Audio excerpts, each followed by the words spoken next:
Here we go, the Real Oshow podcast, episode 1, take 50. We're out here on the deck. We've experimented with the house. Do we want to do a Zoom interview? But from the start, it's always been we've wanted to do an in-person interview. Obviously, I want Joshua to be a part of the interview because he is literally the Real Oshow. I stole his nickname for this brand. So obviously, I want Josh to be a part of it. But, it'll be a little mixing rotation.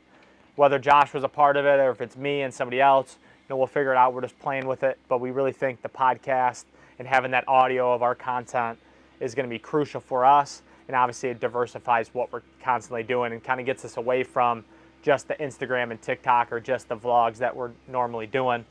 But here we go, podcast. Most likely the structure, just a little background for everybody. We'll probably do a segment, to start. It'll be like sports, then it'll be music, and then it'll be mostly about business. We want to stick with the things that we're passionate about, that we like, and then obviously what we know. So kind of get into it.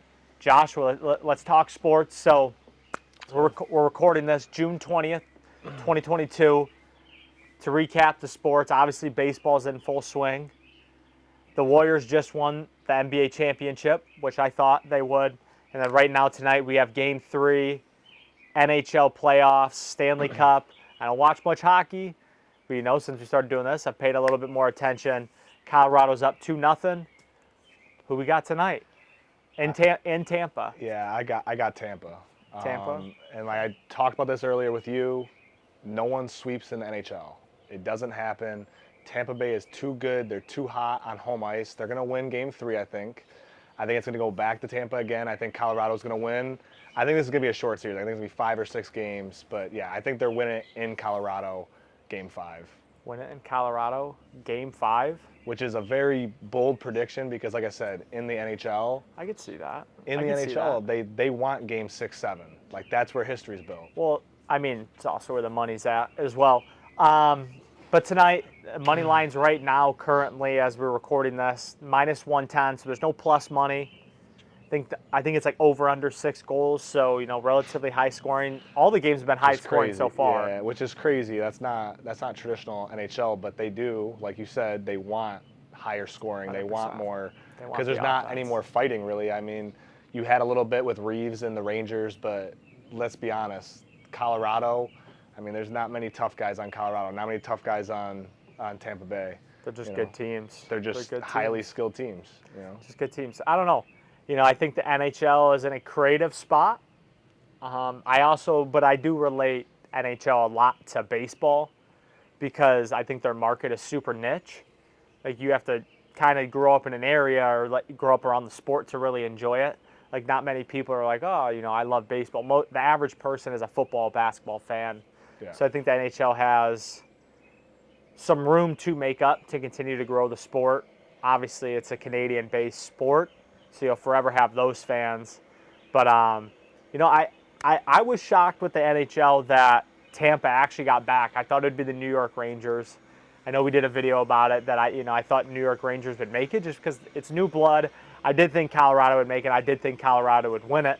Obviously, there's some, rivalry with the Red Wings there. But to kind of, I guess, transition it, and might be a little out of your ballpark. I know I've been kind of talking about it a little bit, but it's because I'm really into it.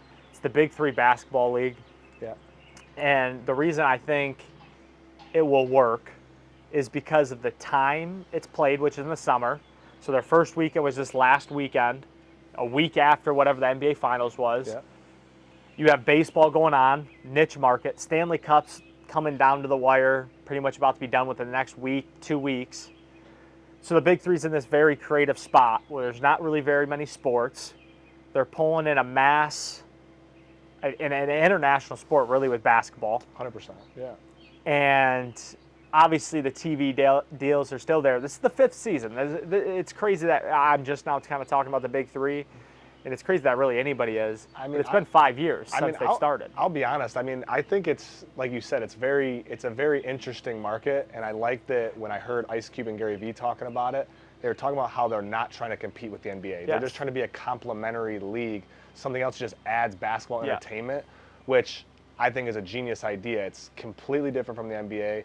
And I also think it has that entertainment value where 100%. It's high energy, high pace. And that's what people want. That's why I think baseball is lagging a little bit. But like I said, the in-person interviews, I was watching the Astros play yesterday, and Altuve, right? Is that his name? Altuve, sorry.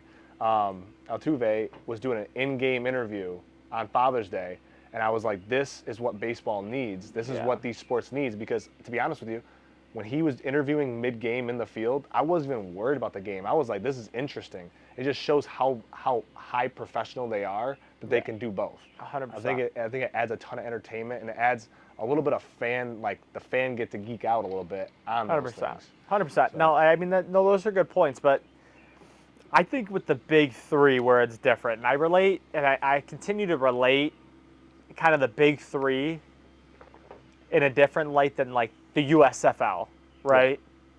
Because the USFL, and no offense to those, because I mean they're still good football players, still playing professional football, I get it.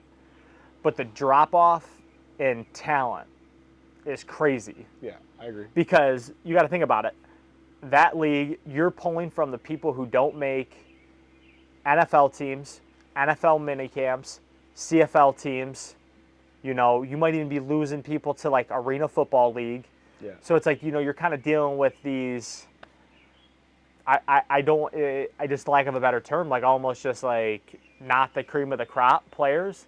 And I feel like that's why they've had so many problems, is because the talent drop-off is so big. Whereas with the big three, yes, there's 100% of talent drop-off, 100%.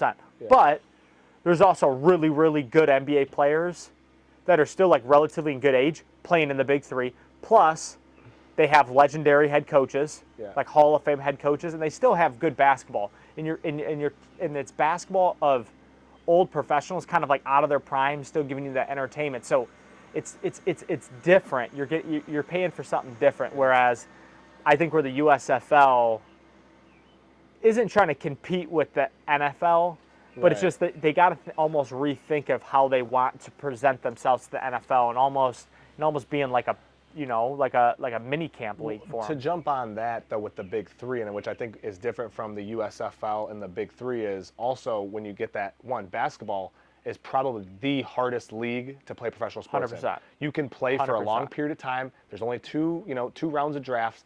The turnover in the NBA is very small. And with that being said, you can also play basketball a lot longer. So even though you've retired from the NBA, you could still go and play in the big three. Whereas if you retired from the NFL, you're probably fucking abused. 100%. And you're going to not be able to 100%. Do another league, especially when you're not getting paid anything. I also think the big three, it's like you get these, in the where I'm talking about, like they have Gerald Green, they have Michael Beasley, Joe Johnson. Like these were like legit NBA hoopers. Like these were legit NBA hoopers who are still relatively in good shape. Like Michael Beasley and Gerald Green are still in the shape to play in the NBA. Joe Johnson can still play. He's just like 40, still hooping. ISO Joe.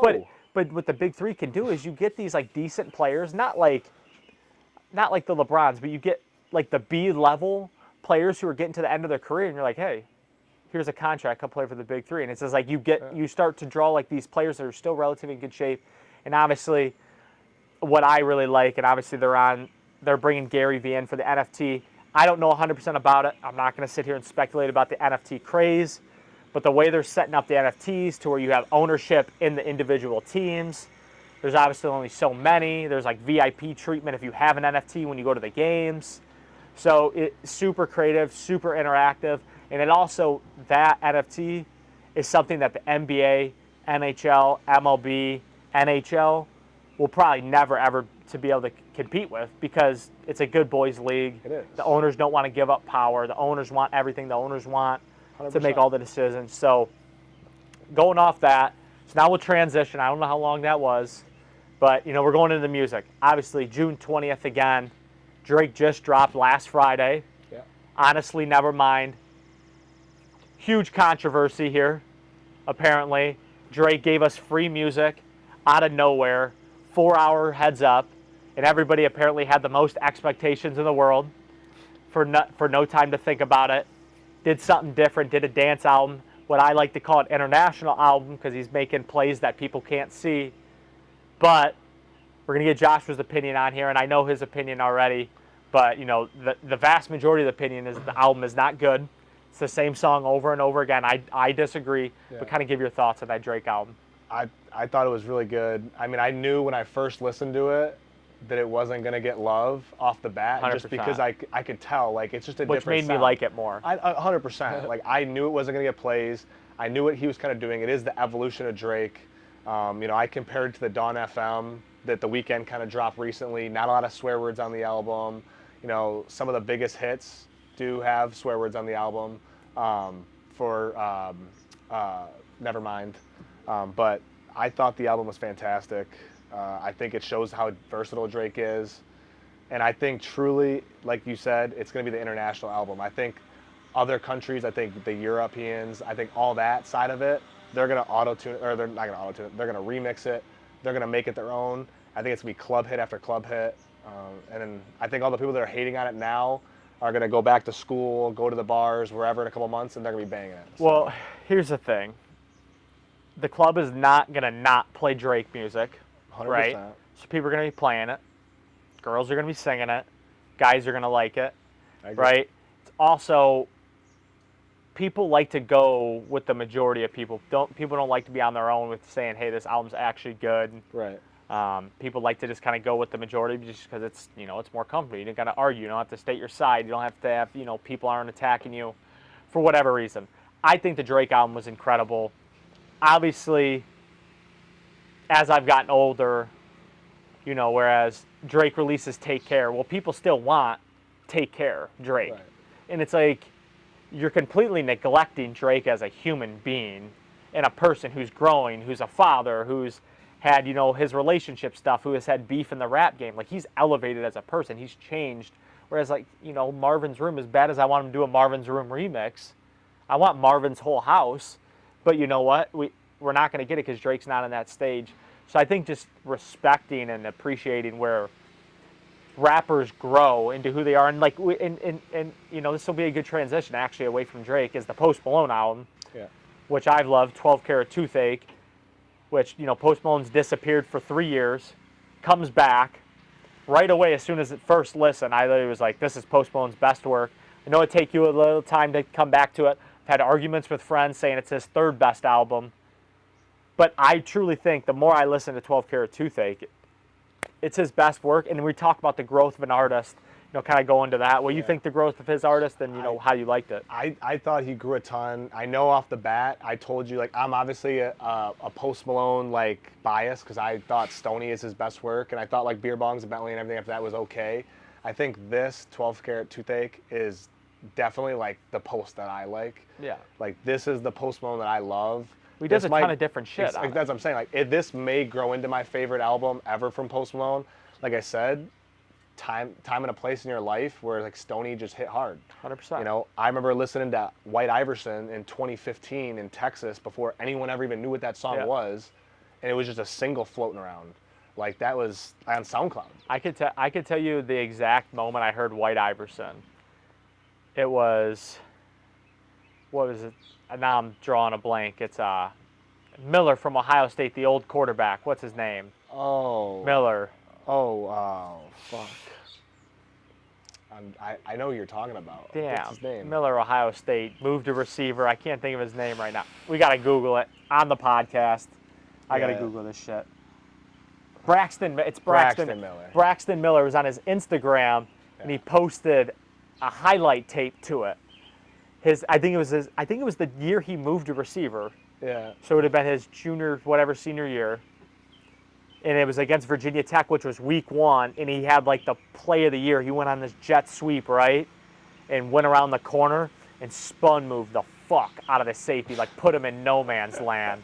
Went for like a 40-yard touchdown. He put that on Instagram with White Iverson. I remember hearing the song. I was like, bro, what is this? And right away I was like, bro, this guy's got to be black, right? And it threw me off when I found out he was white. But it's like, but that's why people get connected to this, is because it's like, I'm able to think of White Iverson, and I can tell you that exact moment, and that was 7 years ago. That's what I'm saying. I can literally remember like watching it on Instagram. I mean, if you look at like Stoney, like that album, like I told you like earlier, the historical music videos, like he has 4 music videos on YouTube right now from that album that have over 1 billion streams. That's crazy. Like just on the fucking music video have 1 billion streams. Like that's just so astronomical. Like it's unreal. Like he was 100%. selling stadiums after that album. 100%. That's crazy. 100%. So, and that's went from nothing, like having no music out, to selling stadiums. So it's like, get JB, a J Beebs tour, you can do a lot. So, yeah. And obviously wrap up the music here, but still want to speculate. Rod Wave still hasn't dropped. Haven't heard anything. Beautiful Mind was expected 2 weeks ago now. Yeah. 2 weeks ago. Still haven't gotten. I don't know why, but this is where I'll continue to talk as we do this content, as we continue to do this podcast. I'm going to continue to talk about the decentralization of music, getting it away from the record labels who control these artists, whereas someone like Rod Wave, who is one of the most talented, has a potential to be literally like a GOAT in the game. Obviously, his record label has control of how much music he can put out, when he can put it out, the rights to the songs, which is kind of fucking him up. We'll leave it at that. But, we're looking for that, and obviously we're going to have a lot of content about that. Getting into the last section to transition out of this podcast. The reason why we want to do this business part is obviously me and Joshua have aspirations to have a big business. We have a brand now as well. And, we also want to be able to diversify our content and talk about what we're doing, what we're seeing, what we're learning about, just so if there's any other business people out here who run a business or have aspirations to run a business, they can take what we've learned from this. And I also, I'm kind of put Joshua on the spot here, but he has this theory, which I agree with, about TikTok and the original audio. Kind of talk about that because Instagram I agree with you that the music on those reels are like a hashtag. Yeah. It's a hashtag. Yeah. But it's weird how on Instagram, if you do original audio, you still get some rewarded for it. You get some reward for it. Yeah. But on TikTok, you get like none. Yeah. I don't know why, but I think that it's what it is. Like, as of right now, today, June 20th, trending audios are being favored over original audios on TikTok. I think as we get into it, I think as the platform evolves, I think original audio is going to be rewarded. And I say this just because, one, if you're a business, you should be using your original audio because that audio is just going to put you in a box of people that like that trending sound. Yeah. So if you own a business, you probably just want to use your original sound anyway. But if you're just a regular person like us trying to build our brand, using the trendy audios that match what we're doing kind of helps us. But I think as it evolves, it's going to reward it. I think that it's going to allow creators to be more creative with their original sounds, which is in the end going to help the platform. Bugs are everywhere. These fucking bugs are big too. I know. But that's my future. I think it's going to probably be the next, I told Zachary, it could be 3 months, could be 6 months, could be a year. But I think as it goes, I think that these platforms are going to start evolving their algorithm to favor the original audios. Well, it's also interesting that, so TikTok, I think it was created like 2015. Don't quote me on that. Whatever, it became relevant in 2015. I obviously didn't download it till 2020, 2020 probably for me. I was late on it. Because it was big. It was big during COVID, and everybody was talking about it at the dance. And I'm like, man, I'm not downloading that shit. It's like a middle school app. And then, obviously, Gary kept talking about it, and I kept looking at it. I'm like, all right, I got to go on there. And then I started posting a video almost every day just because I wanted to get into the groove of it. And the one thing with TikTok is, one, you get organic growth. Same with Instagram Reels. Just Instagram Reels. No Instagram posts get organic growth. The Instagram Reels get organic growth because they want to compete with TikTok. Obviously, YouTube kind of has their own version. YouTube's its own game. Yeah. I think that we would need our own podcast just to talk about YouTube, honestly, and maybe that's 100%. something we do. Maybe that's once we get better at it. We obviously need to continue to do that. We have a little bit more experience with TikTok and Instagram just because we've been on it, and we also post more on those. But the one thing with TikTok is that I don't think people give it credit. Also, is that it is so young in its infancy stage almost that no one really knows what it's going to grow into. Like we have no idea. We don't know what Instagram's going to grow into. Is Instagram going to eat TikTok and become this massive new Facebook in 10 years? Or does TikTok overtake Instagram, then Instagram disappears, or YouTube overtakes them both? Like, there's so many ways it can go. But the one thing I want to kind of talk about, and obviously I want your opinion on it, is two things I've seen from the content. Specifically, this would be Reels, because I think Reels right now, on a day-to-day basis, are the best thing you can be doing to put out content and for your business. 100%. But the two things I've seen, one, obviously shooting anything from your phone is going to get you more views. Doesn't equal likes, but it will 100% get you more views. Like that is a guarantee. Yeah. But if you make it professionally, you'll for sure see lesser views, but you probably have more of a chance to get more likes because people like looking at it. It's a little bit more authentic. It's more professionally done, but that's why the algorithms are pushing it down. Yeah. And then the other thing I want to talk about that now I'm drawing a blank on is, Reels. People like vlogs. Yeah. People love vlogs. Whether it's the cliche day in the life, how many times have we seen, do a day in a life? We've still yet to do it. Maybe one day we'll pull the trigger on it. But those are the two things that I've consciously known. So if you're a business, if you want to create content, if you want to build a brand, obviously reach out. If you have questions, we'd more than welcome to help, free of charge. We want to help you because you'll probably help us and give us something that we have no idea about. So, that's kind of the tradition we're in. But, kind of talk about maybe one thing, two things that you've also seen. You can obviously piggyback off what I said, or if you have something different. Yeah, no, I 100% agree with you. I think that if you're trying to grow your brand, business, whatever, you need to be posting as many times as you can, Reels, TikToks every day, because it's how you're going to get organic traffic.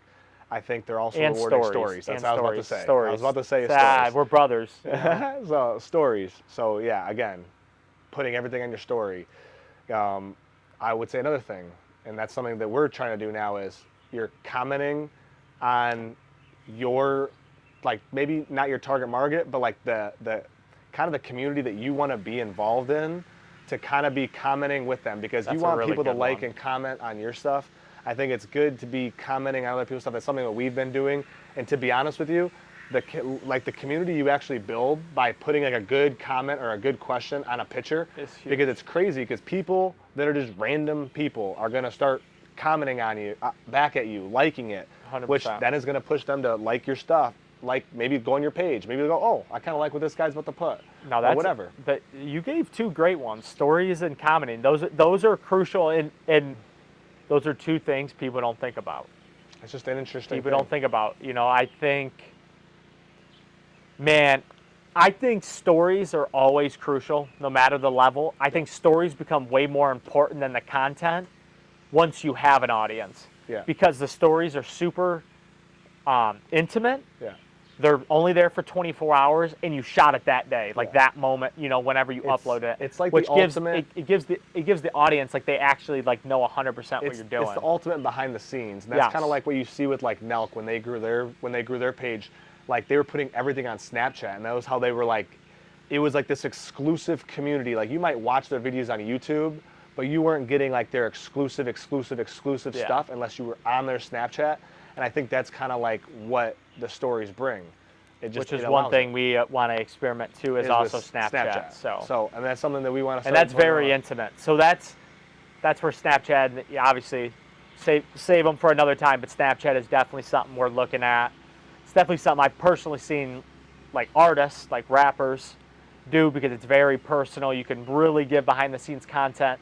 But I think the one thing, if you're going to do Snapchat, and obviously, I'm just bullshitting here because I don't have a business Snapchat, but if I was to have a Snapchat, the content I put on that Snapchat, for the most part, probably isn't going to any other platform. Yeah, I think it's like live. You want to make it very intimate, and you want to make it very exclusive, to where it's like, if you want XYZ content, you got to be on our Snapchat. Yeah. No, I think that's the way we do it. But any closing thoughts? You got anything? I don't know. I think that we kind of hit it on the head for that first time. But I think we killed it. I think this is a good. I think it's a good test. I think if there's one thing that I would like to change, that I thought of mid, was sometimes that'll click off. That every segment I should get up and make sure, because we don't have a producer. What will click off? Like that camera. But you're recording. I know. No, I'm saying it'll stop. But it'll recording. make a noise. Sometimes. But I was just thinking that, like, because we don't have a producer for this, You know, obviously we might need to chop this part out if we do it, but I'm just thinking out loud here as we do. This is our first one outside. You know, obviously I don't know how the audio is. We got a bunch of I shit think we going on. keep this. I do. I agree. I at least think that we got some stuff that we can clip from it. Yeah, I like this. But hey, wrapping it up, the Real Oshow podcast, episode 1. Obviously, when we release this, I don't even know if this will make it in the snippet. If you're interested in coming on the podcast, obviously, we want it to be in person. Yeah. So, you know, whether we come to you, you come here, we'd love to have anybody on a podcast, whether you want to talk sports, music, business. We can talk all three. We can talk just one. We can talk 2 out of 3. You can bring ideas, kind of open. We really just want this to be a very creative, welcoming space, and obviously have intimate, deep conversations that are meaningful, that we can get something out of, and obviously, hopefully, we help, you know, one person along the way. So, you know, appreciate you watching, appreciate you listening. You know, Real Oshow, Zachary, Joshua signing off. Cheers. Cool.